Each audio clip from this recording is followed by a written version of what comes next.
Hey everyone, in this video we will see how to fix Frigidaire ice maker blinking red light, overheat, fan water and control reset. Fix 1. Clear ice jams. You just have to turn off the ice maker by flipping the switch up or pressing the power button.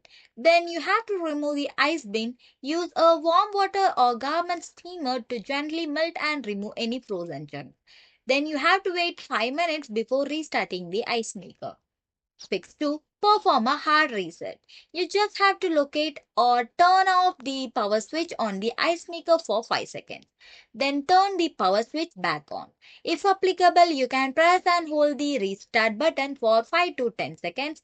Alternatively, unplug the refrigerator or flip the breaker for 5 to 10 minutes to reset the system's electronics. Fix 3. Check water flow and filter. You just have to locate the water filter typically found in a fresh food compartment or bottom grill. Remove and replace the water filter if it is older than 6 months. You just have to pull the refrigerator away from the wall for better access.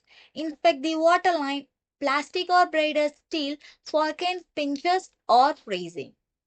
Fix 4. Check freezer temperature.